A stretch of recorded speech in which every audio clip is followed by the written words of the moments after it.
Hello friends, आज हम लोग डिस्कस करने वाले हैं बॉन्ड फिशन या बॉन्ड क्लीवेज के बारे में। तो चलिए वीडियो स्टार्ट करते हैं। बॉन्ड फिशन को ही हम बॉन्ड क्लीवेज कहते हैं। ब्रेकिंग ऑफ बॉन्ड का टूटना ही बॉन्ड क्लीवेज कहलाता है। अब देख लेते हैं types of bond fission. Bond fission कितने टाइप्स का होता है? बॉन्ड फिशन 2 टाइप्स का होता है। फर्स्ट होता है होमोलिटिक फिशन, सेकेंड होता है हेट्रोलिटिक फिशन। फर्स्ट देख लेते हैं होमोलिटिक फिशन क्या होता है। होमोलिटिक फिशन पहले आप देख लीजिए, तब हेट्रोलिटिक फिशन देखेंगे। होमोलिटिक फिशन में ए और बी हैं, अगर उनके बीच बॉन्ड है, एक बॉन्ड में 2 इलेक्ट्रॉन होते हैं, अगर एक इलेक्ट्रॉन इसके पास जाए और एक इलेक्ट्रॉन इसके पास जाए, एक इलेक्ट्रॉन ए के पास जाए और एक इलेक्ट्रॉन बी के पास जाए, मतलब इक्वल डिस्ट्रीब्यूशन हो, इक्वली डिस्ट्रीब्यूशन होता है तो होगा होमोलिटिक बॉन्ड फिशन। और होमोलिटिक बॉन्ड फिशन में क्या होगा? फ्री रेडिकल का फॉर्मेशन होता है। एक बार फिर से देख लीजिए, ए और बी के बीच में बॉन्ड है, अगर बॉन्ड का एक इलेक्ट्रॉन बी के पास जाए और बॉन्ड का एक इलेक्ट्रॉन ए के पास जाए तो इस टाइप के फिशन को ही हम होमोलिटिक फिशन कहते हैं। और इसमें क्या बनता है? फ्री रेडिकल का फॉर्मेशन होता है। अब इसका डिफिनीशन देख लेते हैं। डिफिनीशन क्या होता है इसका? The bond fission in which shared electron distribute equally between atom or group, then it is known as homolytic bond fission। वही जो आपको यहाँ पे समझाए हैं वही लिखा गया है। In homolytic bond fission free radical will form. Homolytic bond fission में फ्री रेडिकल का फॉर्मेशन होता है। अब इसका कुछ कंडीशन होता है, इस कंडीशन को सेटिस्फाई करेगा तभी होमोलिटिक बॉन्ड फिशन होता है। ये रिएक्शन कंप्लीट कर देते हैं। यहाँ पे ए के पास एक इलेक्ट्रॉन प्लस बी के पास एक इलेक्ट्रॉन, तो इसका पहला कंडीशन होगा, इसमें इलेक्ट्रोनेगेटिविटी डिफरेंस जो होगा वो 0 होगा या नियरली 0 होगा, या तो 0 होगा या नियरली 0 होगा। एटमों के बीच में इलेक्ट्रोनेगेटिविटी डिफरेंस 0 होगा या नियरली 0 होगा। हाई टेम्परेचर प्रेजेंस होना चाहिए, सनलाइट प्रेजेंस हो, present of high pressure present हो, पराक्साइड प्रेजेंट हो, presence of non polar solvent present होना चाहिए।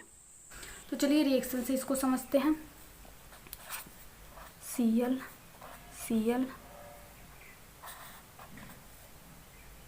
या तो हम हाई टेम्परेचर ले सकते हैं या हाई प्रेशर ले सकते हैं या तो हम सनलाइट ले सकते हैं। तो हम यहाँ पे सनलाइट की प्रेजेंस में करा रहे हैं, या तो नॉन पोलर मॉलिक्यूल भी नॉन पोलर सॉल्वेंट भी ले सकते हैं। तो सनलाइट के प्रेजेंस में कराएंगे तो 2Cl रेडिकल बनेगा, ये बॉन्ड ब्रेक होगा, एक इलेक्ट्रॉन इस वाले Cl के पास जाएगा और एक इलेक्ट्रॉन इस वाले Cl के पास जाएगा, तो यहाँ पे 2Cl रेडिकल बना। सेकेंड देख लेते हैं हेट्रोलिटिक बॉन्ड फिशन कैसे होता है।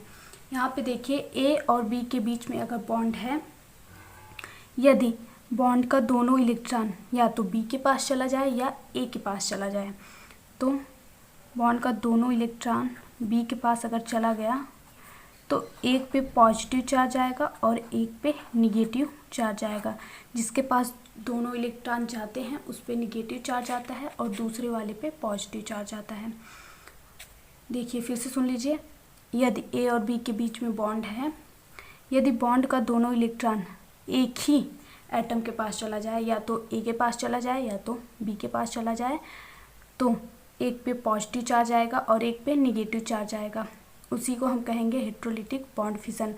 यदि बॉन्ड का दोनों इलेक्ट्रॉन बी के पास गया है तो बी पे निगेटिव चार्ज आएगा और ए पे पॉजिटिव चार्ज आएगा।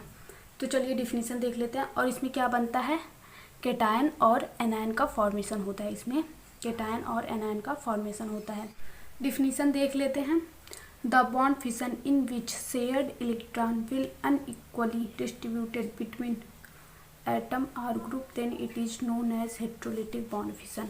जो आपको समझाया गया है वही यहाँ पे लिखा गया है। In heterolytic bond fission cation and anion will formed. Heterolytic bond fission में केटायन और एनायन का फॉर्मेशन होता है। यहाँ पे देखिए केटायन और एनायन का फॉर्म। अब इसका कंडीशन देख लेते हैं। कंडीशन क्या क्या होगा तब जाके इलेक्ट्रोलाइटिक बॉन्ड फिशन होगा। फर्स्ट कंडीशन जो होता है नॉर्मल टेम्परेचर होना चाहिए। और सेकेंड कंडीशन देखते हैं डिफरेंस इलेक्ट्रोनिगेटिविटी एटम। एटम का जो इलेक्ट्रोनिगेटिविटी है वो डिफरेंट होना चाहिए, एक का ज़्यादा हो तो एक का कम होना चाहिए। थर्ड देख लेते हैं presence of polar solvent. Polar solvent के प्रेजेंस में होना चाहिए, लाइक H2O, H2O के प्रेजेंस में होना चाहिए। तो चलिए अब इसको रिएक्शन से समझ लेते हैं। HCl पोलर सॉल्वेंट को हम ले लेते हैं H2O। पहला कंडीशन तो सेटिस्फाई हो गया। यहाँ पे देखिए जो इलेक्ट्रोनिगेटिविटी का डिफरेंस है, Cl का इलेक्ट्रोनिगेटिविटी, एक मिनट अब आपको दिखाई दे रहा होगा, HCl लिए हैं और H2O पोलर सॉल्वेंट लिए हैं। तो HCl पहला सेकेंड कंडीशन सेटिस्फाई हो रहा है क्योंकि H का जो है इलेक्ट्रोनिगेटिविटी कम होता है और Cl का ज़्यादा होता है। तो यहाँ पे क्या होगा, बीच का जो बॉन्ड है वो ब्रेक होगा और Cl के पास दोनों इलेक्ट्रॉन चले जाएंगे। तो Cl पे क्या होगा, Cl पे आएगा निगेटिव चार्ज और H पे आ जाएगा पॉजिटिव चार्ज। आई होप आपको ये वीडियो अच्छी लगी हो। अगर वीडियो अच्छी लगी हो तो लाइक करिए और चैनल को सब्सक्राइब कर लीजिए। Thank you for watching this video.